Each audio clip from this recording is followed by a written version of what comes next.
కాబట్టి ఎపిఎస్సి పత్రికలో నిన్న కొన్ని క్రొత్త విషయాలు తేటగా మనం ఆలోచన చేయడం విన్నాం. మొట్టమొదటిగా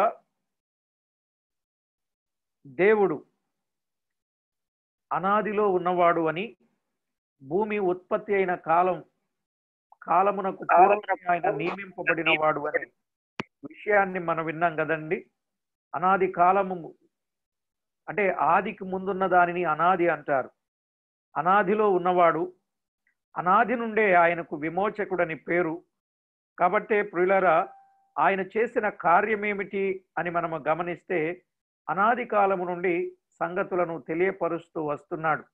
సమస్తమైన అన్ని జనులు ఆయన్ను వెతకాలి అని. నాలుగవదిగా మనం విన్నాం, అనాదిగా నుండి రహస్యంగా ఉంచబడి ఇప్పుడు ప్రత్యక్షపరచబడిన సువార్త. ఆ సువార్త ద్వారా అనాది కాలము నుండే మనము క్రీస్తు యేసునందు మనకు అనుగ్రహింపబడిన దైవ కృపను గూర్చిన సంగతి మనం విన్నాం. ఇక తర్వాత ఆ సువార్త విన్నవారు కృపను పొందితే, కృపను పొందిన వారు అనాది కాలము నుండి మరుగుగా ఉండి ఇప్పుడు బయలుపరచబడినటువంటి సంఘం, మర్మమై ఉన్న సంఘములో మనము చేర్చబడుటను గూర్చిన సంగతి విన్నాం. ఇక ఆరవదిగా అనాదిగానున్న ఆకాశ వాహనం ఎక్కువాడు అంటే ఆయన రెండవ రాకడను గుర్చిన సంగతి అనాదిలోనే వ్రాయబడింది అనే విషయాన్ని నిన్నటి దినాన కొంత మనము ధ్యానం చేశాం. ఇక ఆఖరుగా ఆయన ఎక్కడికి తీసుకువెళ్తాడు తన సంఘాన్ని? ఆయన వచ్చి అనంటే అనాది కాలము నుండి వాగ్దానము చేసిన నిత్య జీవమునకు మనలను వారసులుగా చేస్తాడు అని మనం విన్నాం. ఇక నిన్నటి దినాన సంఘం 7 రకాల పోలికలని మనం విన్నాం. మర్మమై ఉన్న సంఘము అని, నూతన పురుషత్వము కలిగినటువంటి సంఘమని, మనం ఏక పట్టణమని, దేవుని ఆలయమని, ఇలాగున 7 పాయింట్స్ మనము వినడం జరిగింది. ఈరోజు కూడా మరికొన్ని విషయాలు దేవుని వాక్యంలో నుండి ధ్యానం చేద్దాం. ఈరోజు దేవుని వాక్యాన్ని చదువుకుందాం. ఎఫెసీయులకు రాసిన పత్రిక 4వ అధ్యాయం 22, 23 వచనాలు చదువుకుందాం. 4వ అధ్యాయం 22, 23 వచనాలు. కావున మునుపటి ప్రవర్తన విషయంలోనైతే మోసకరమైన దురాశల వలన చెడిపోవు మీ ప్రాచీన స్వభావమును వదులుకొని మీ చిత్తవృత్తి యందు నూతన పరచబడిన వారై, నీతియు యథార్థమైన భక్తియు గలవారై, దేవుని పోలికగా సృష్టింపబడిన నవీన స్వభావమును ధరించుకొనవలెను. ప్రార్థన చేసుకుందాం. బాధ్యతతో తల వంచి ప్రార్థనలో ఏకీభవించాల్సిందిగా ప్రభు పేరట మనవి చేస్తున్నాను. మహామహిమ కలిగిన మా ప్రియ ప్రభువా, మీ ఘననామానికి స్తోత్రములు, వందనములు చెల్లిస్తున్నాం. ప్రభువా, చదవబడిన లేఖన భాగమును బట్టి స్తోత్రములు. ఈ దినం అమూల్యమైన మీ విషయాలు తేటగా అందరికీ అర్థమయ్యేలాగున మీ సహాయం అందించి ఆధ్యాత్మికంగా మమ్మను మీరు బలపరచి మీ నామమునకు మహిమ, ఘనత, కీర్తి, ప్రభావములను మీరు ఆరోపించుకుంటారని ప్రార్థిస్తున్నాం. ప్రియ ప్రభువా, మీరు చేస్తున్న ప్రతి సహాయము కొరకు కృతజ్ఞత వందనాలు చెల్లిస్తూ వాక్యమై ఉన్న యేసు క్రీస్తు అమూల్యమైన నామమున ప్రార్థించి వినియులమై వేడుకొనుచూ ఉన్నాము తండ్రి, ఆమేన్. ప్రియులారా, మరి మరొకసారి నన్ను చూస్తూ వాక్యాన్ని వింటున్న మీ అందరికీ, అలాగే మీ ముఖాలు మాకు చూపిస్తూ మీరు కూడా వెలుగులో ఉన్నందుకు వందనాలు. మీ చాటును కూడా చాలా మంది ఉండుంటారు, వారికి కూడా ప్రత్యేకంగా వందనాలు. వీలైనంత మట్టుకు వారు కూడా కలిసి మీ మొబైల్స్ కొంచెం అడ్డం తిప్పితే పెద్ద స్క్రీన్ అవుతుంది, అప్పుడు అందరూ కనిపిస్తారు. మనం చక్కగా ఒకరికొకరు కలిసి దేవుని వాక్యాన్ని వినగలుగుతున్నాం.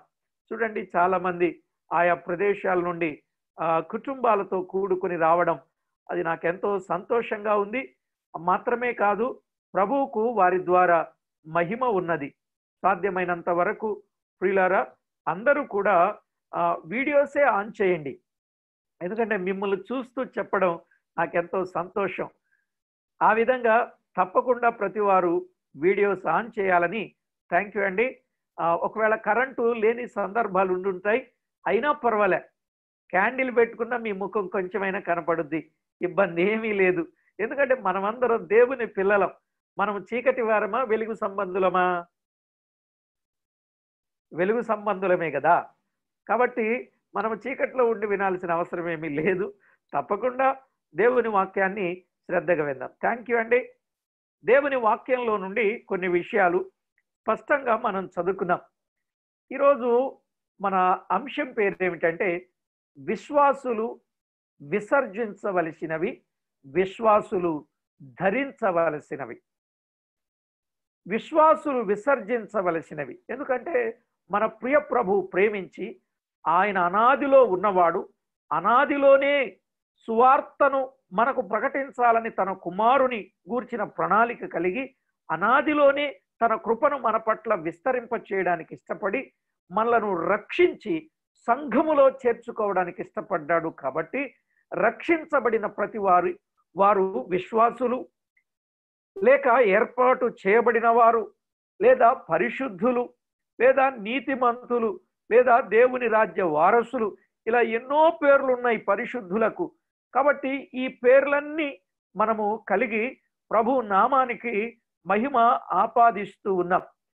మనం చదువుకున్న వచన భాగాన్ని మనం మళ్ళా చదువుదాం. 4వ అధ్యాయం 22వ వచనం. కావున మునుపటి ప్రవర్తన విషయంలోనైతే మోసకరమైన దురాశల వలన చెడిపోవు మీ ప్రాచీన స్వభావమును వదులుకొని అనన్నా, మానుకొని అనన్నా, విసర్జించి అనన్నా, ఇవన్నీ పర్యాయ పదాలండి. వదులుకొని, మానుకొని, విడిచిపెట్టి, విసర్జించి. ఎందుకు కొన్ని విశ్వాసులు విసర్జించాలి అంటే, ఇప్పుడు మనమే ఉన్నాం, మన శరీరంలో కొన్ని వ్యర్థ పదార్థాలు ఉన్నాయి కదండి. ఆ వ్యర్థమైన పదార్థాలు విసర్జిస్తే తప్ప మనం ఆరోగ్యంగా ఉండలేం. ఈ విషయాన్ని మీరు బాగా గమనించండి. మనకు చెమట సరిగా పట్టకపోయినా ఆరోగ్యంగా ఉండలేం. ఇక మిగిలిన సంగతులను నేను చెప్పక్కర్లేదు అనుకుంటాను కదండి. కొన్ని తప్పనిసరిగా వ్యర్థ పదార్థాలు విసర్జించాల్సిందే. కనుక ఈనాడు విశ్వాసులు విసర్జించవలసినవి కొన్ని ఉన్నాయి ప్రియులారా. అవేమిటి అనంటే ఇక్కడ తేటగా చెప్పాడు. ఒకటి, మోసకరమైన దురాశల వలన చెడిపోవు మీ ప్రాచీన స్వభావమును వదులుకొని అన్నాడు. విశ్వాసులు ఏం విడిచిపెట్టాలి? మోసకరమైన దురాశలను అన్నాడు.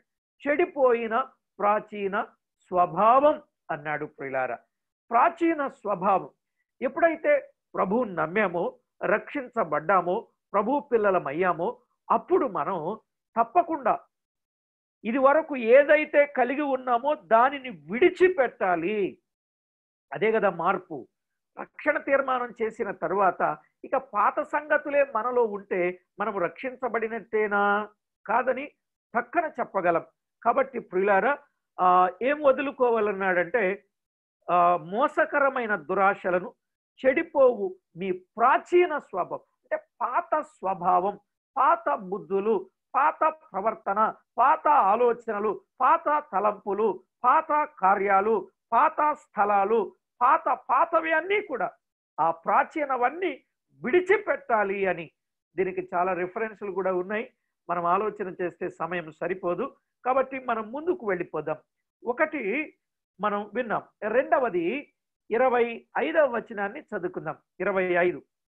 మనము ఒకరికొకరం అవయవములై ఉన్నాము గనుక మీరు అబద్ధమాడుట మాని అన్నాడు.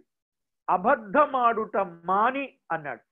రక్షించబడినటువంటి దేవుని పిల్లలు, విశ్వాసులు ఏమండి, వారు ఏం మానాలన్నాడు? అబద్ధమాడుట మాని అన్నాడు. అప్పుడప్పుడు అబద్ధాలు ఆడే వాళ్ళు ఉన్నారు ప్రియులారా. దేవుని వాక్యంలో ఏం చెప్పాడు? ప్రతివాడు తన పొరుగు వానితో సత్యమే మాటలాడవలెను అన్నాడు. నిజంగా చెప్పండి, రక్షించబడిన నాట నుండి నేటి వరకు ప్రతి దినం ప్రతి కార్యములో సత్యమే మాటలాడేమా? ప్రభువాక్యంలో ఎఫెసీయులకు రాస్తూ విశ్వాసులు విసర్జించాల్సినవి అబద్ధాలు. ప్రియులారా, అబద్ధం ఎంత ఘోరమైనదో తెలుసా అండి? ప్రకటన గ్రంథం 21:8 అబద్ధికులందరూ అగ్నిగంధకముతో మండు గుండములో పాలు పొందుదురు, ఇది రెండవ మరణం అని చెప్పలేదా? కాబట్టి అబద్ధానికి జనకుడు అపవాది అని యోహాను సువార్తలో స్పష్టంగా మనం ఎరుగుదాం. కాబట్టి ప్రియులారా, అబద్ధం అనేది మన నోట, మన జీవితంలో ఉండనే ఉండకూడదు. పొరుగు వారితో సత్యమే మాటలాడవలెను అనే విషయాన్ని కూడా చెప్పాడు కదా. 4:15 అన్నాడు, ప్రేమ కలిగి సత్యము చెప్పుచు క్రీస్తు వలె ఉండుటకు. అంటే క్రీస్తు ప్రభువు ఎన్నడే గాని ఆయన అబద్ధమాడలేదు అనే విషయాన్ని తేటగా మనము గమనిస్తాం ప్రియులారా. ఇక రోమీలకు రాసిన పత్రికలో ఓ మాట కూడా చదువుకుందాం.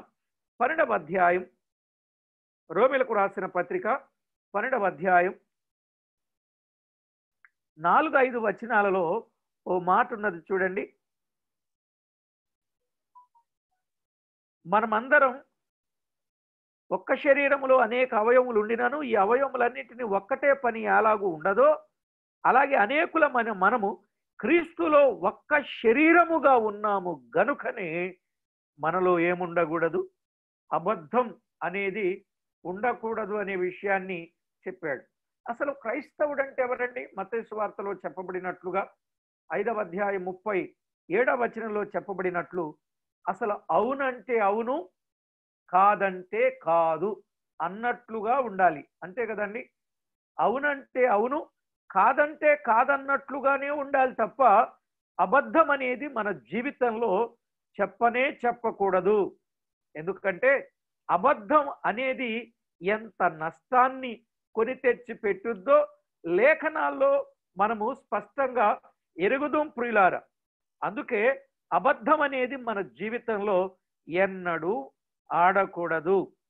చూడండి, పాత నిబంధన కాలము నుండి కూడా చెప్తూనే వచ్చారు. జకర్యా గ్రంథం 8వ అధ్యాయం 16వ వచనంలో, జకర్యా గ్రంథం 8:16, మీరు చేయవలసిన కార్యములేమనగా ప్రతివాడు తన పొరుగు వానితో సత్యమే మాటలాడవలెను, సత్యమును బట్టి సమాధానకరమైన న్యాయమును బట్టి మీ గుమ్మములలో తీర్పు తీర్చవలెను. 17వ వచనం, తన పొరుగు వాని మీద ఎవడును దుర్యోచన యోచింపకూడదు, అబద్ధ ప్రమాణము చేయ నిష్టపడకూడదు, ఇట్టివన్నీ నాకు అసహ్యములు అన్నాడు. కాబట్టి అబద్ధం అనే మాట విసర్జించాలి, మానాలి. ఎందుకంటే అది దేవునికి అసహ్యం అన్నాడు. ఇదే మన ఎఫెసీ పత్రికలోనే ఇక 3వ మాటకు వద్దాం. 3వ మాట 26వ వచనాన్ని మనం చదువుకుందాం. ఎఫెసీ పత్రిక 4వ అధ్యాయం 26వ వచనం, కోపపడుడి గాని పాపము చేయకుడి, సూర్యుడు అస్తమించు వరకు మీ కోపము నిలిచి ఉండకూడదు అన్నాడు. ఇక్కడ కోపము నిలిచి ఉండకూడదు అంటే కోపమును విసర్జించుడి, కోపపడకుడి అని అర్థం. నిజానికి కోపం అనేది ఎంత కష్టమైందో నష్టమైందో మనం ఎరుగుదు. మానవుని కోపం దేవుని నీతిని నెరవేర్చదు అన్నాడు. ఒకవేళ కోపం వచ్చినా ఎప్పటి వరకు ఉండాలో స్పష్టంగా చెప్పాడు ప్రియులారా. కోపం అనేది మన జీవితంలో అవసరాన్ని బట్టి కోపమే. పాపం జరుగుతూ ఉంటే తప్పకుండా కోపపడాలి, కానీ అనవసరమైన వాటికి కోపపడడం అనేది మంచిది కాదు. యాకోబు పత్రికలో చెప్పాడు కదా 1:18, నరుని కోపం దేవుని నీతిని నెరవేర్చదు అని చెప్పాడు. కాబట్టి ఆ కోపం, తన కోపమే తనకు శత్రువు అనే విషయాన్ని కూడా తేటగా చెప్పాడు. ఇవి విసర్జించాలని ఎఫెసీయులకు పత్రిక రాస్తూ ఉన్నాడు. ఇక నాలుగవదిగా 28వ వచనాన్ని చెప్పాడు. 27, 28 వచనాలు, అపవాదికి చోటీకుడి, దొంగిలివాడు ఇక మీదట దొంగిలిక, అక్కర గలవానికి పంచిపెట్టుటకు వీలు కలుగు నిమిత్తము తన చేతులతో మంచి పని చేయుచు కష్టపడవలెను అన్నాడు. ఇక్కడ దేవుని వాక్యంలో వ్రాయబడిన మాట ఏమిటి అంటే, దొంగిలివాడు ఇక దొంగిలిక కష్టపడి పని చేయాలి. అంటే దొంగిలించుట మానండి, దొంగిలించుట విసర్జించండి అని చెప్పాడు. దొంగతనం చేయకూడదటండి. ఆ మాట తెస్సలోనికీయులకు రాస్తూ చెప్పాడు. 2వ పత్రిక 3వ అధ్యాయం 6 నుండి 12 వచనాల్లో పని చేయడానికి శ్రద్ధ కలిగి ఉండాలండి. ఒకడు పని చేయగలిగి పని చేయకుండా ఇతరులపై ఆధారపడడం అనేది దొంగతనం అని చెప్పాడండి భక్తుడు. పని చేయగలిగిన శక్తి ఉండి తాను పని చేయకుండా ఇతరుల మీద ఆధారపడి బ్రతకడం అనేది అది దొంగతనం అని చెప్పాడు. తెస్సలోనికీయులకు రాసిన మొదటి పత్రికలో 4వ అధ్యాయములో కూడా మనము తేటగా గమనిస్తే 11, 12 వచనాల్లో మన చేతులతో కష్టపడి పని చేసి ఇతరుల అవసరత తీర్చడం అనేది అది ఎంతో ఉత్తమమైనటువంటి పని అనే విషయాన్ని దేవుని వాక్యంలో స్పష్టంగా గమనిస్తాం ప్రియులారా. కనుక దొంగతనం అనేది మనం చేయకూడదు, దానిని విసర్జించాలి. ఇక్కడ ఒక మాట చెప్పాలనుకున్నా, సంఘ డబ్బు సొంతానికి ఉపయోగించిన దొంగతనమే. దేవుని సొమ్ము వాడుకొని ఇవ్వకపోయినా దొంగతనమే. విన్నారండి? అసలు 10వ భాగం మనం తినడం దొంగతనం అండి. మలాకి గ్రంథంలో చెప్పాడు కదా, నా సొమ్ము నాకు ఇయ్యక మీరు దొంగిలించితిరి అన్నాడు కదా. కాబట్టి దేవుని సొమ్ము దేవునికి ఇయ్యకపోతే దొంగతనమే. ఈ లాక్డౌన్లో మీ సొమ్ము ఏం చేస్తున్నారో జాగ్రత్త ప్రియులారా. మనం అనుకుంటాం జేబులు కొట్టిన వాళ్ళు దొంగలు అనుకుంటాం, ఇంటి కన్నం వేసిన వాళ్ళు దొంగలు అనుకుంటాం. వాళ్ళకంటే పెద్ద దొంగలు ఎవరంటే దేవుని సొమ్ము కూడా వాళ్లే తినేసే వాళ్ళే పెద్ద దొంగలండి. అందుకే సేవకులు 10వ భాగం ఇవ్వాలి, పెద్దలు 10వ భాగం ఇవ్వాలి, పరిచారకులు ఇవ్వాలి, పరిశుద్ధులు ఇవ్వాలి, పాపులు అవసరం లేదండి. దొంగలు దేవుని రాజ్యానికి వారసులు కారని కొరింథీ పత్రికలో స్పష్టంగా చెప్పాడు 6వ అధ్యాయంలో. ఇవన్నీ మనం చెప్పుకుంటూ వెళ్తే చాలా వచనాలు మనం చెప్పుకోవాలి. కాబట్టి ప్రియులారా, దొంగతనాన్ని విసర్జించండి అని చెప్పాడు. ఇక పోతే మరొక మాట చదువుకుందాం. 5వదిగా 29వ వచనంలో 29 వినువారికి మేలు కలుగునట్లు అవసరమును బట్టి క్షేమాభివృద్ధికరమైన అనుకూల వచనమే పలుకుడి గాని దుర్భాష ఏదైనను మీ నోట రానీయకుడి. అంటే దుర్భాషలను విసర్జించుడి అని అర్థం. దుర్భాష అంటే మన నోటి వెంట దుర్భాష అనేది రాకూడదు. అసలు వ్యర్థమైన మాటలే రాకూడదు. వాటిని బట్టి దేవునికి లెక్క అప్పజెప్పుకోవాలి కదండి. మరి మనం ఎలాంటి మాటలు చెప్పాలి? వినువారికి మేలు కలుగునట్లు అవసరమును బట్టి క్షేమాభివృద్ధికరమైన వచనాలే పలకాలని కొలసై పత్రికలో 4వ అధ్యాయం 6వ వచనంలో చెప్తాడు కదా. కొలసై పత్రిక 4:6లో వినువారికి మేలు కలుగునట్లు అవసరమును బట్టి క్షేమాభివృద్ధికరమైన అనుకూల వచనమే మనము పలకాలి అనే విషయాన్ని దేవుని వాక్యంలో స్పష్టంగా మనము గమనిస్తాం ప్రియులారా. విషయాన్ని మనం అర్థం చేసుకోవాలి. ఇక ఆరవదిగా అక్కడే చెప్పాడు 4వ అధ్యాయం 29వ వచనంలో 30వ వచనంలో దేవుని పరిశుద్ధాత్మను దుఃఖపరచకుడి అన్నాడు కదా. దేవుని పరిశుద్ధాత్మను దుఃఖపరచకుడి. అసలు మన నోటంట దుర్భాష ఏదైనా వస్తే ఆయన దుఃఖపడతాడు. కాబట్టి మన మాటల వలనైనా మన చేతల వలనైనా పరిశుద్ధాత్ముని ఆనందింపచేసే వారంగా మనం ఉండాలి అనే విషయాన్ని ఇక అన్ని మాటలు 31వ వచనంలో చెప్పాడు. 7వ మాటగా సమస్తమైన ద్వేషం, ఏమండి, ద్వేషం, కోపం, క్రోధం, అల్లరి, దూషణ, సకలమైన దుష్టత్వం విసర్జించుడి అని చెప్పాడు కదా. తేటగా చెప్పాడు. ద్వేషం, ఎవరిని ద్వేషించొద్దండి, ఎవరిని దూషించొద్దండి, అల్లరికి తావియకండి. మాత్రమే కాదు ప్రియులారా, మాత్రమే కాదు దూషణ అనేది దరిచారనీయకండి. మాత్రమే కాదు దుష్టత్వం అంటే తెలుసు కదా, లోపలొకటి వెలుపలొకటి, దీనికి కూడా మనము తావియకుండా ఉండాలి. ఇక లేఖన భాగాలలో అక్కడక్కడ మనము దేవుని వాక్యంలో గమనిస్తే అసలు ఏం విసర్జించాలి, టకటక కొన్ని వచనాలు మీకు తేటగా చెప్తాను, మీరు కూడా జాగ్రత్తగా వ్రాసుకోనండి ప్రియులారా. అసలు ఏం విసర్జించాలి? ఎఫెసీయులకు రాసిన పత్రికలోనే ఓ 7 పాయింట్స్ మనం వినగలిగాం. ఇక లేఖన భాగంలో క్రొత్త నిబంధనలో పౌలు చెప్పిన విషయాలు, ఎందుకంటే సంఘ విశ్వాసులు రేపు దేవుని ఎదుట సంపూర్ణులుగా నిలబడాలి, నిర్దోషులుగా నిలువబెట్టాలి. కాబట్టి విశ్వాసులు విసర్జించవలసినవి ఉన్నాయి ప్రియులారా. ఈనాడు ప్రార్థనకు వచ్చే వారందరూ విశ్వాసులే అని అనుకుంటున్నాం, మంచిదే, వచ్చే వారందరూ విశ్వాసులే, కానీ విశ్వాసులైనటువంటి వారిలో కొన్ని విసర్జించడం లేదు. అక్కడే ప్రభువును బాధ పెట్టిన వారం, దుఃఖ పెట్టిన వారం అవుతాం ప్రియులారా. ప్రియులారా, అసలు ఏం విసర్జించాలి వినండి. పేతురు రాసిన మొదటి పత్రిక 2వ అధ్యాయం 11వ వచనం.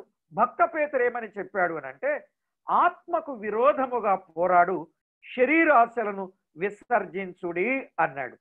దేవుని వాక్యంలో వ్రాయబడిన మాట, ఆత్మకు విరోధముగా పోరాడు శరీరాశలు విసర్జించాలి. ఎవరు? విశ్వాసులు. శరీరాశలు ఎప్పుడు కూడా ఆత్మను చంపే ప్రయత్నం చేస్తాయి. అందుకే చెప్పాడు గలతీ పత్రిక 5:18లో, శరీరాశలు స్పష్టంగా ఉన్నాయి అన్నాడండి. వాటి విషయంలో జాగ్రత్త పడాలి అనే విషయాన్ని దైవలేఖనంలో మనము గమనిస్తాం ప్రియులారా. లేఖనాలలో వ్రాయబడిన వాస్తవిక సత్యాన్ని మనము ఆలోచన చేయాలి. వ్రాయబడిన మాట, ఆత్మకు విరోధంగా పోరాడు శరీరాశలను విసర్జించండి అని చెప్పాడు. తీతుకు వ్రాస్తూ పౌలేమన్నాడు? 2వ అధ్యాయం 12వ వచనం. 2వ అధ్యాయం 12వ వచనంలో, భక్తిహీనతను ఇహలోక సంబంధమైన దురాశలు విసర్జించుడి అన్నాడు.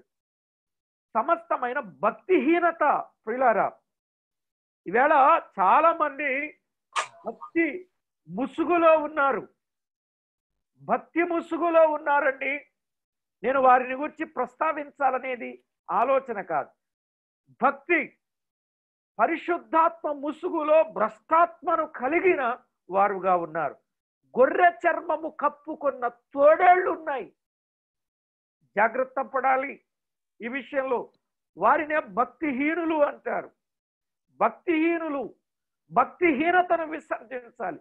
ఇహలోక సంబంధమైన దురాశలు, ఈ దురాశలనే దానిని కూడా విసర్జించవలసిన ఆవశ్యకత ఎంతైనా ఉన్నది అని ప్రభు పేరట మనవి చేస్తున్నాను. మాత్రమే కాదు ప్రియులారా, రోమా పత్రిక 13వ అధ్యాయం 12వ వచనం. రోమా పత్రిక 12వ అధ్యాయం 13వ అధ్యాయం 12వ వచనంలో, అంధకార క్రియలను విసర్జించుడి. లిటరల్ అలాగే ఉన్నాయి ఆ మాటలు. అంధకార క్రియలు అంటే చీకటి సంబంధ కార్యాలు విసర్జించుడి. కొంతమంది మందిరాలకు వచ్చిన, సంఘాలకు వచ్చిన, సహవాసానికి వచ్చిన ఈ అంధకార సంబంధమైన క్రియలు వారిలో నుండి పోకుండానే ఉంటున్నాయి ప్రియులారా. జాగ్రత్త పడవలసిన ఆవశ్యకత ఎంతైనా ఉన్నది అనే విషయాన్ని మనము గమనించాలి. ఇక కొరింథీయులకు రాస్తూ పౌలు ఏమన్నాడంటే, కొరింథీయులకు రాసిన 2వ పత్రిక 4వ అధ్యాయం 2వ వచనం. 4:2లో చెప్పబడిన మాట, అవమానకరమైన రహస్య కార్యములు అన్నాడు. ఏం విసర్జించాలి? అవమానకరమైన రహస్య కార్యాలు. అవమానకరమైన రహస్య కార్యాలండి. ఎందుకంటే రహస్యంగా చేసిన రహస్య పాపం రేపు దేవుని ఎదుటకు వచ్చుద్దని 90వ కీర్తన 8వ చరణంలో చెప్పాడండి. మరుగుగా చేయబడినవి మిద్దెల మీదకు వస్తాయని లూకాసు వార్తలో చెప్పిన సంగతి మనం ఎరుగుదాం. కాబట్టి ప్రియులారా, అవమానకరమైన రహస్య కార్యాలు అవి ఏమిటి అనేది నేను వివరించను, కానీ మీరే ఆలోచన చేయండి. వాటిని విశ్వాసులు విసర్జించాలి అని చెప్పాడు. ఇక కొలసైలకు రాసిన పత్రిక 2వ అధ్యాయం 11వ వచనం. కొలసై పత్రిక 2:11లో, శరీరేచ్ఛలతో కూడిన స్వభావం, శరీరాశలను అన్నాడు. శరీర ఇచ్చలు, 4 రకాల ఇచ్చలు ఉన్నాయండి. 4 రకాల ఇచ్చలు ఉన్నాయి. 1 శరీరేచ్ఛలు, 2 పాపేచ్ఛలు, 3 లోకేచ్ఛలు, 4 భోగేచ్ఛలు. 4 రకాల ఇచ్చలు ఉన్నాయి బైబిల్ గ్రంథంలో. ఇచ్చ మీన్స్ కోరిక. ఇవి కోరికను పుట్టిస్తాయి. మనం విన్నాం, శరీరానికి నచ్చిన కోరికలు, మనసుకు నచ్చిన కోరికలు. నిజమే ప్రియులారా, మానవునికి కోరికలు మనసులో పుట్టి శరీరము ద్వారా కోరిక తీర్చుకోవాలనే ఆశ కలుగుద్ది. అందుకే గుప్పెడు మించని గుండెలు కడలిని మించిన కోరికలు ఉన్నాయట. కొంతమంది కోరికలు గుర్రాలుగా పరిగెత్తుతూ ఉంటాయి అని కూడా మనం వింటాం. అయితే ప్రియులారా, దేవుని వాక్యములో 4 ఇచ్చలు, మరలా చెప్తున్నా, శరీరేచ్ఛలు, పాపేచ్ఛలు, లోకేచ్ఛలు, భోగేచ్ఛలు, 4 రకాల ఇచ్చలు ఉన్నాయి. వాటిని ప్రియులారా విసర్జించాలి అని చెప్పాడు. నెక్స్ట్ కొలసైలకు రాస్తూ 3వ అధ్యాయం 8వ వచనాన్ని చదువుకుందాం. కొలసై పత్రిక 3వ అధ్యాయం 8వ వచనంలో వ్రాయబడిన మాట ఏమిటి అనంటే, ఇప్పుడైతే మీరు, వ్రాయబడిన మాట చూడండి, ఇప్పుడైతే మీరు కోపము, ఆగ్రహము, దుష్టత్వము, దూషణ, మీ నోట బూతులను వీటన్నింటినీ విసర్జించుడి. దుష్టత్వం మనం కొన్ని విన్నాం కాబట్టి, ఆగ్రహం, ఆగ్రహం అంటే ఉగ్ర రూపం దాల్చడం, ఆగ్రహం అన్నాడు. తర్వాత ఇంకేది, దూషణ. చాలా మంది చేసే పాపం ఏంటంటే దూషణ. పేతురుపత్రికలో అన్నాడు, సమస్తమైన దూషణ మాని అనే మాటలు చెప్పాడు. ఇంకా బూతులు. ఈవేళ నమ్మిన దేవుని పిల్లల నోట అప్పుడప్పుడు ఏమొస్తున్నాయండి? బూతులు వస్తున్నాయి. వాటిని విసర్జించండి అన్నాడు. ఒకప్పుడు ఇవన్నీ మనకున్నాయి. ప్రభువుని ఎరుగక పూర్వం ఇవన్నీ మనము కలిగిన వారమే, కానీ ఇప్పుడు ప్రభువుని ఎరిగిన వారమైన తర్వాత మన నోట బూతులు రాకూడదు అన్నాడు. ఈవేళ చాలా మంది నమ్మిన వారి నోట బూతు.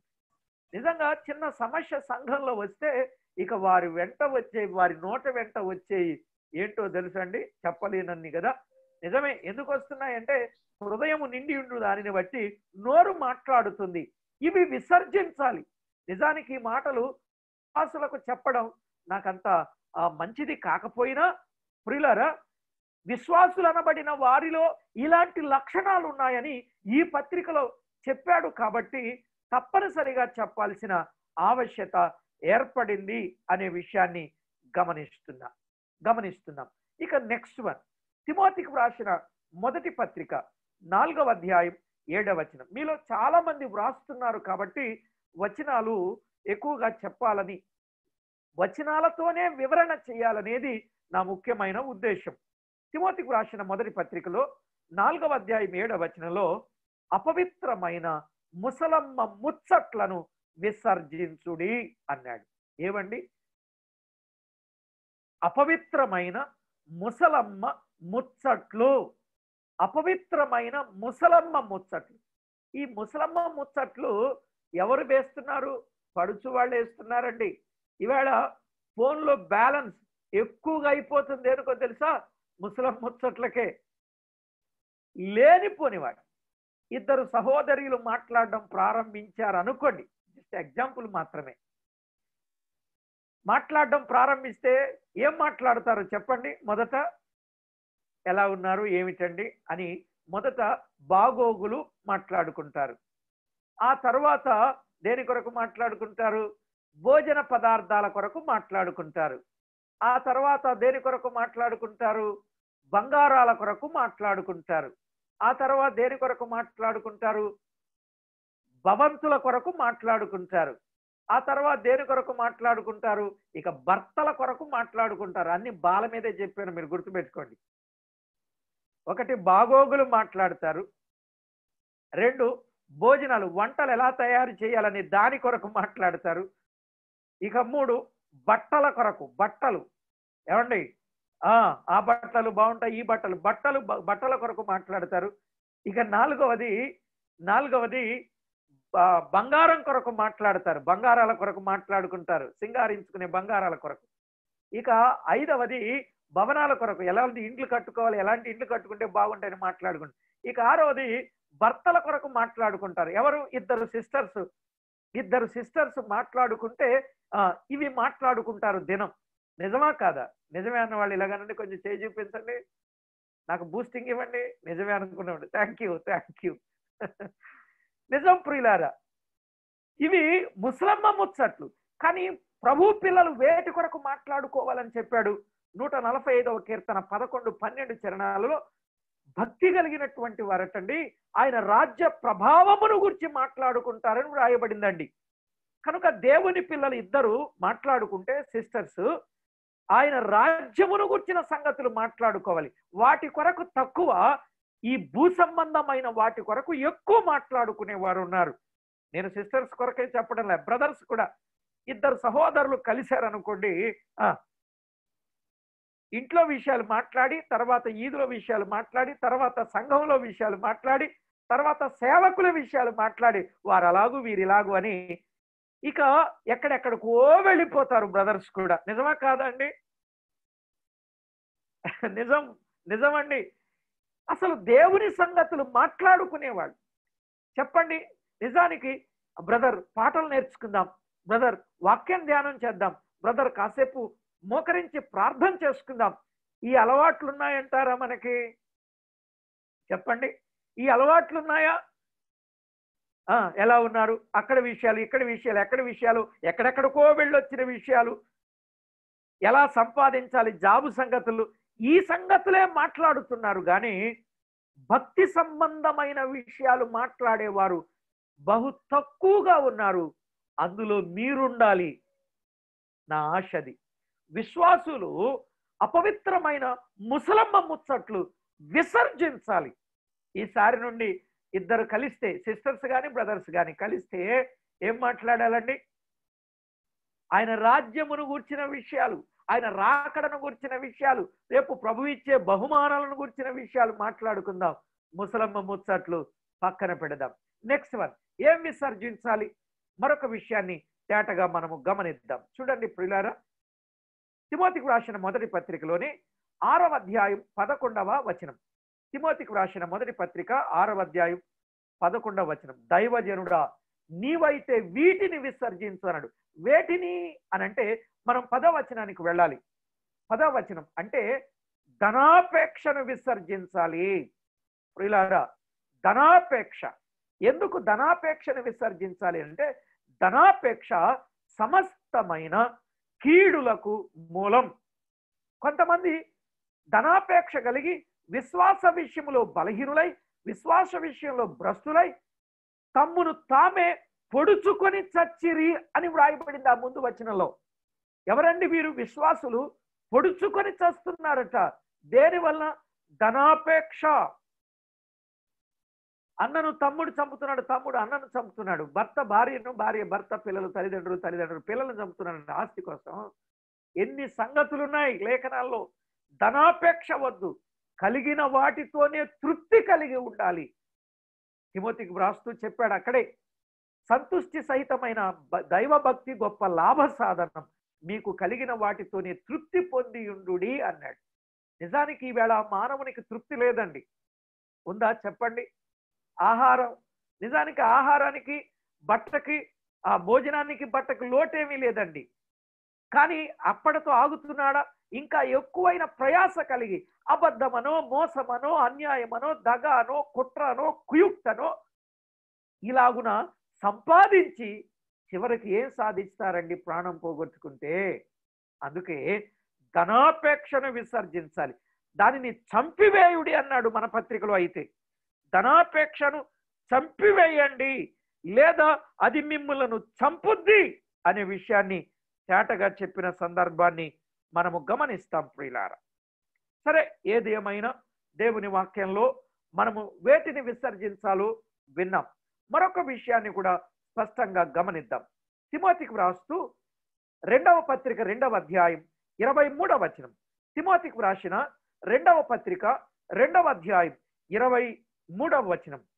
నేర్పులేని మూడుల వితర్కములు. ప్రియులారా, నేర్పులేని మూడుల వితర్కములను మనము విసర్జించాలి అనే మాట స్పష్టంగా చెప్పాడు. ఏం విసర్జించాలి? వితర్కములు, నేర్పులేని మూడులు వితర్కములు. తర్కాలకు మనము వెళ్ళొద్దు. వాదాలు అంటారు, ఇంగ్లీష్లో డిబేట్స్ అంటారండి. డిబేట్స్కు మనం వెళ్ళాల్సిన అవసరం లేదు.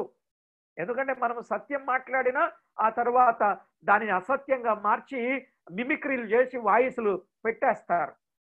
కనుక ప్రియులారా, వితర్కాలు మనకొద్దు. నేర్పులేని మూర్ఖుల, ఇంకా వాళ్ళు పట్టిందే. చూడండి, ఈరోజు అక్కడక్కడ మత కల్లోలాలు జరుగుతున్నాయి. అంటే వాళ్ళకి నిజానికి వారు నమ్మిన ఆ గ్రంథంలో విషయాలు వారికి తెలిసేనంటారా? తెలిసి కాదండి. ఆ గ్రంథంలో ఉన్న విషయాలు వారికి తెలిసైతే కాదు ప్రియులారా, తెలిసి కాదు. తెలిస్తే వారు అలాగూ వారి ధర్మాన్ని పాటిస్తానే ఉంటారు. ఏ మతమైనా ఏ వర్గమైనా హింసను ప్రేరేపించేటట్లుగా లేదు. వాళ్ళకి తెలియక అలా కొట్టుకుంటున్నారే తప్ప, విషయాన్ని గమనించండి. వితర్కాల జోలికి మనం వెళ్ళొద్దు అని చెప్తున్నా. మరొక విషయాన్ని మనము గమనిద్దాం. ఇంకేం విసర్జించాలి? తీతుకు రాసిన పత్రికలో 3వ అధ్యాయం 10వ వచనంలో చెప్పాడు. 3:10లో వ్రాయబడిన మాట. అక్కడేమని చెప్పాడు అంటే, ప్రియులారా, మతభేదము కలిగించు మనుషునికి 1-2 మారులు బుద్ధి చెప్పిన తరువాత వానిని విసర్జించుము అన్నాడు. అంటే ఎవరిని విసర్జించాలి? మతభేదములు కలిగించే మనుషులను విసర్జించాలి. మతభేదాన్ని కలిగిస్తా ఉంటారు. మతభేదం ఎలా చెప్తారంటే ఇలా చెప్తానండి నేను, మీకు బాగా అర్థం కావడానికి. నాది రైటు అని ఒక ఆయన అంటాడు, నాదే రైట్ అని ఒక ఆయన అంటాడు, నాదే సత్యం అని ఈయన అంటాడు, నాదే సత్యం అని మరొక ఆయన అంటాడు. నాది సత్యం అని అంటే అలాంటి వాడిని విడిచిపెట్టాలి. నాది సత్యం అనే వాడిని విడిచిపెట్టాలి. ఏది సత్యం అనే వానితో సహవాసం చేయాలి. అది విషయం గమనించాలి. నాది సత్యం అనే వానిని విడిచిపెట్టాలి. ఏది సత్యం అనే వానితో సహవాసం చేయడానికి ఇష్టపడాలి. ఎందుకంటే స్థానిక సంఘం, సార్వత్రిక సంఘం. స్థానిక సంఘములో కొన్ని రూల్స్ అండ్ రెగ్యులేషన్స్ ఉంటాయి. సార్వత్రిక సంఘంలో ప్రపంచంలో ఉన్న భక్తులందరూ వస్తారు. వారి లెక్క దేవునికి వారు అప్పగించుకుంటారు. అయితే లేఖనాల వెలుగులో సత్యాన్ని మనము కలిగి సత్యము చెప్పుచుండాలే గాని నాదే సత్యమని కూర్చున్నాము అని అంటే అక్కడ దెబ్బతింటాం ప్రియులారా. కనుక మతభేదములు కలిగించు మనుషులను విసర్జించాలి అనే విషయాన్ని తేటగా చెప్పాడు. ఈలాగున విశ్వాసులు విసర్జించవలసినవి ఇన్ని సంగతులు ఉన్నాయి ప్రియులారా. మరి విసర్జించిన స్థలములో ఖాళీ ఏర్పడుద్ది కదా, ఆ ఖాళీలో మనము ధరించవలసినవి కొన్ని ఉన్నాయి. ఏమి ధరించాలి విశ్వాసులు? దేవుని వాక్యంలో స్పష్టంగా రండి, మన ఎఫెసీయులకు రాసిన పత్రికలో ఏమి ధరించాలి త్వరగా మనం చదువుకుందాం. ఎఫెసీయులకు రాసిన పత్రికలో 4వ అధ్యాయం 24వ వచనాన్ని మనం చదువుకుందాం. 4:24 నీతియు యథార్థమైన భక్తియు గలవారై దేవుని పోలికగా సృష్టింపబడిన నవీన స్వభావమును ధరించుకొనవలెను అన్నాడు. ప్రియులారా, దేవుని వాక్యంలో నీతియు యథార్థమైన భక్తియు గలవారై దేవుని పోలికగా సృష్టించబడిన నవీన స్వభావం. మనము నవీన స్వభావాన్ని ధరించుకోవలసిన వారమై ఉన్నాము అని దేవుని వాక్యంలో స్పష్టంగా వ్రాయబడింది. నవీన స్వభావం ధరించుకోవాలి. కొలసై పత్రిక 3:10లో కూడా ఆ మాట చెప్పాడు. చూడండి, 3:10 కొలసై పత్రికలో. ఎఫెసీయులకు రాసిన పత్రిక యొక్క పొంగు కొలసై పత్రిక అని చెప్పుకున్నాం కదా. 3వ అధ్యాయం 10వ వచనంలో ఏమన్నాడు? ఒకరితో ఒకడు అబద్ధం ఆడకుడి, ఎలయనగా ప్రాచీన స్వభావమును దాని క్రియలతో కూడా మీరు పరిత్వజించి జ్ఞానము కలుగు నిమిత్తము దానిని సృష్టించిన వాని పోలిక చొప్పున నూతన పరచబడుచున్న నవీన స్వభావమును ధరించుకొని ఉన్నారు అన్నాడు. కాబట్టి ప్రియులారా, నవీన స్వభావం, నూతన స్వభావం కనుక రక్షించబడిన వారి ఆలోచనలు గాని, తలంపులు గాని, ఊహలు గాని, ఉద్దేశాలు గాని, స్థలాలు గాని నవీనత్వము కలిగినవిగా, నూతనమైనటువంటి అనుభవాలు కలిగిన వారుగా ఉండాలి. చూడండి, కొలసలకు రాసిన పత్రికలోని 3వ అధ్యాయం 12వ వచనాన్ని కూడా చదువుకుందాం. 3:12. కాగా దేవుని చేత ఏర్పరచబడిన వారు పరిశుద్ధులను ప్రియులనైన వారికి తగినట్లు మీరు జాలిగల మనసును, దయాళుత్వమును, వినయమును, సాత్వికమును, దీర్ఘశాంతమును ధరించుకొనుడి అన్నాడు. ప్రియులారా, దేవుని వాక్యంలో జాలిగల మనస్సు గమనించారా? ఏం ధరించాలి? విశ్వాసులు ఏమి ధరించాలి అని అంటే నవీన స్వభావమును ధరించాలి, జాలిగల మనస్సును ధరించాలి, దయాళుత్వమును ధరించాలి, వినయమును ధరించాలి, సాత్వికమును ధరించాలి, దీర్ఘశాంతమును ధరించాలి అన్నాడు. అదే కొలసై పత్రిక 3:14లో చూడండి. కొలసై పత్రిక 3:14, వీటన్నిటిపైన పరిపూర్ణతకు అనుబంధమైన ప్రేమను ధరించుకొనుడి అన్నాడు. ప్రియులారా, ప్రేమను ధరించుకోవాలి. ఇవాళ విశ్వాసులమైన మనలో ఏముండాలి? ప్రేమ. దీని కొరకు ఎంత కాలం చెప్పమన్నా చెప్పడానికి సందేశం ఉన్నదండి. దేవుని చిత్తమైతే తరువాత దినాలలో మనం ఆలోచన చేద్దాం. లేఖనాలలో వ్రాయబడిన మాట ప్రేమను ధరించాలి అని చెప్పాడండి. ప్రేమను ధరించాలి. విశ్వాసులు ప్రేమను కలిగిన వారుగా ఉండాలి. ఆ ప్రేమను ధరించాలి అనే విషయాన్ని స్పష్టంగా చెప్పాడు.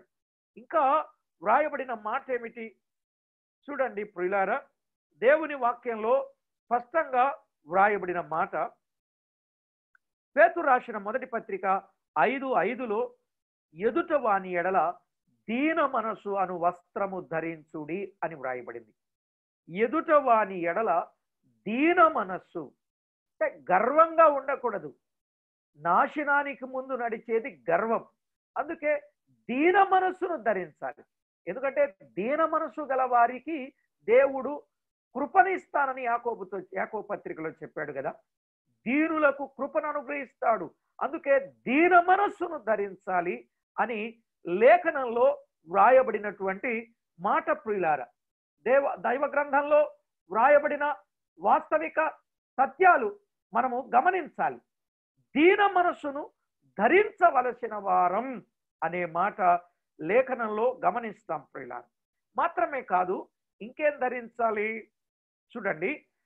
గలతీలకు రాసిన పత్రికలో 6వ అధ్యాయం 17వ వచనంలో 6వ అధ్యాయం 17వ వచనంలో యేసు యొక్క ముద్రలను ధరించుడి అన్నాడు. యేసు యొక్క ముద్రలు అంటే యేసు ప్రభు ఏదైతే అనుభవించాడో ఆ శ్రమలను ధరించవలసిన వారమై ఉన్నాము అన్నాడు. పేతురు మాట్లాడుతూ ఆ సంగతి చూడండి. పేతురు రాసిన మొదటి పత్రిక 4వ అధ్యాయం 1వ వచనం. పేతురు రాసిన మొదటి పత్రిక 4వ అధ్యాయం 1వ వచనం, క్రీస్తు శరీరమందు శ్రమ పడెను గనుక మీరును అట్టి మనస్సును ఆయుధముగా ధరించుడి. అంటే క్రీస్తు శ్రమ పడ్డాడు. క్రీస్తు యొక్క శ్రమలు ఆ ముద్రలు మన మీద ఉన్నాయి. వీరు పలానా రోజు ప్రభు కొరకు శ్రమలు అనుభవించిన వారని రేపు పరలోకములో మన కొరకు ఆయన చెప్పగలుగునట్లుగా ఆ ముద్రలు మన జీవితంలో ఉండాలి. ఆ శ్రమలను ధరించిన వారముగా ఉండాలి. అందుకే విశ్వాసులు ప్రియులారా, శ్రమలను మాకు దయచేయనాయనని ప్రార్థన చేయకూడదు. ఒకవేళ శ్రమలు వస్తే పోవాలని కూడా ప్రార్థన చేయకూడదు. విన్నారండి? శ్రమలు రావాలని చేయకూడదు, శ్రమలు పోవాలని చేయకూడదు. మరి ఏం చేయాలంటే, ఒకవేళ ఏదైనా శ్రమలు వస్తే తట్టుకునే శక్తి దయచేయి నాయన అని ప్రార్థన చేయాలి.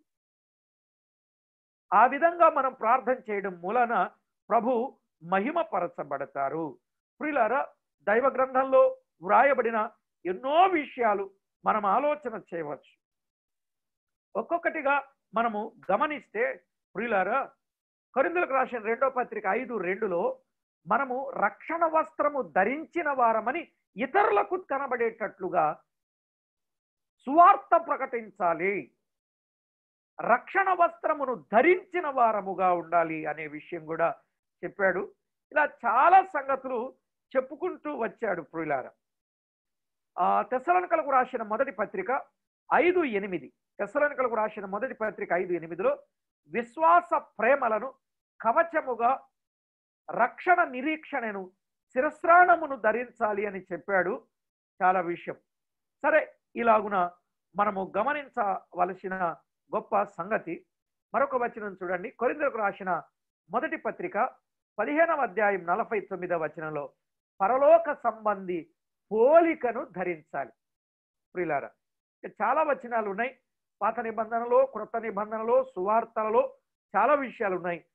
పరలోక సంబంధి యొక్క పోలికను ధరించాలి. మన పోలిక పరలోక సంబంధి యొక్క పోలిక. మన ప్రభు పరలోకానికి వెళ్ళారు కదా, ఆ పోలికలోనికి మార్చడానికే ఈరోజు దేవుడు మనకి ఈ వాక్యాన్ని అందిస్తున్నాడు. కాబట్టి ప్రతి ఒక్కొక్కరు కూడా ప్రియులారా, దేవుని దివ్య సన్నిధిలో విసర్జించవలసిన వాటిని విసర్జించి ధరించవలసిన వాటిని ధరించాలి. ఇక ఆఖరుగా రండి, మన పత్రికలోనే ఎఫెసీయులకు రాసిన పత్రికలో 6వ అధ్యాయం 11, 13 వచనాలు చదువుకుందాం. 6వ అధ్యాయం 11, 13 వచనాలు. మీరు అపవాది తంత్రములను ఎదిరించుటకు శక్తిమంతులగునట్లు దేవుడిచ్చు సర్వాంగ కవచమును ధరించుడి అన్నాడు. ఏం ధరించాలి? సర్వాంగ కవచమును ధరించాలి అన్నాడు.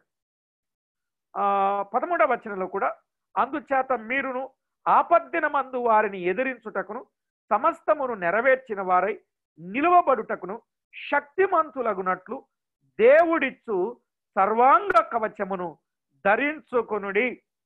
ఇక 17వ వచనం 17, మరియు రక్షణయను శిరస్త్రాణమును దేవుని వాక్యమును ఆత్మ ఖడ్గమును ధరించుకొనుడి.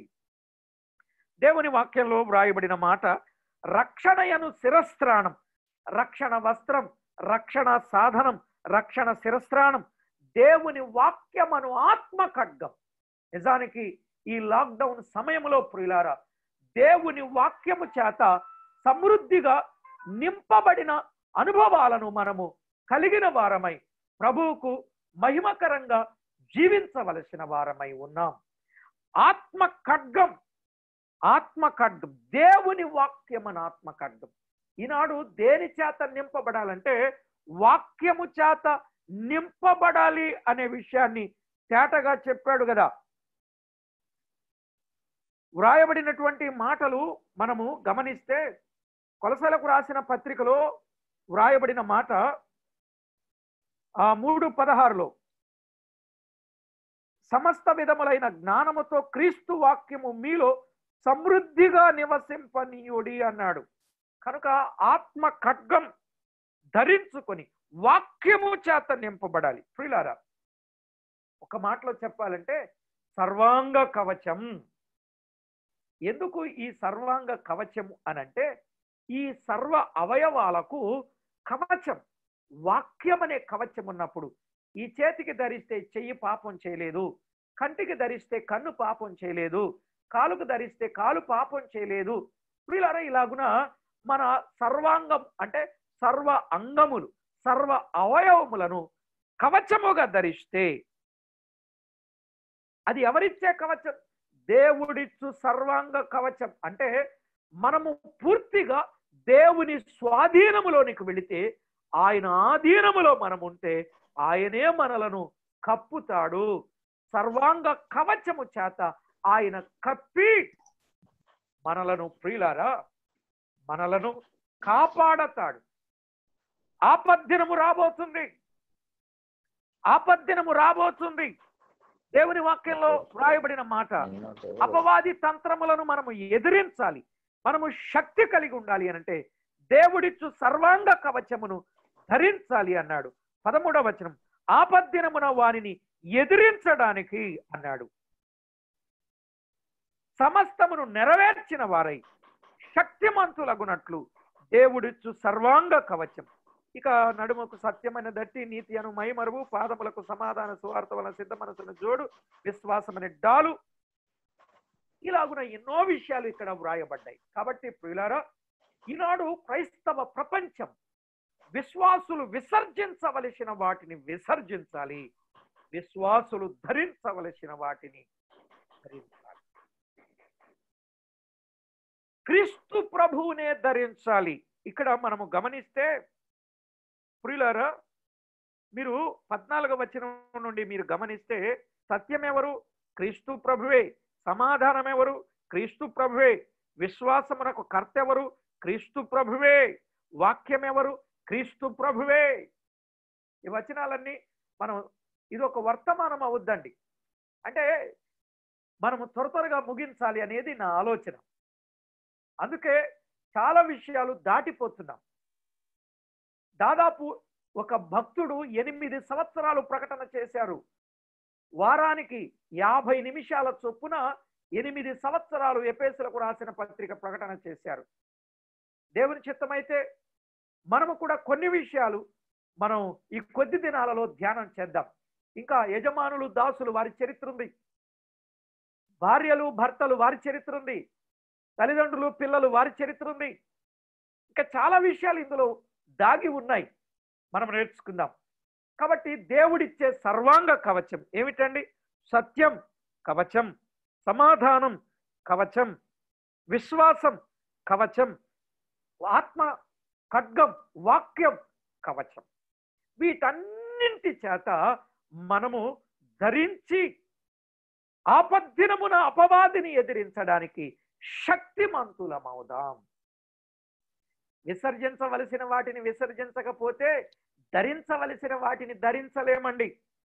అందుకే విసర్జించవలసిన వాటిని విసర్జించి ధరించవలసిన వాటిని ధరించి దేవుడిచ్చిన సర్వాంగ కవచముతో అపవాదిని ఎదురిద్దాం.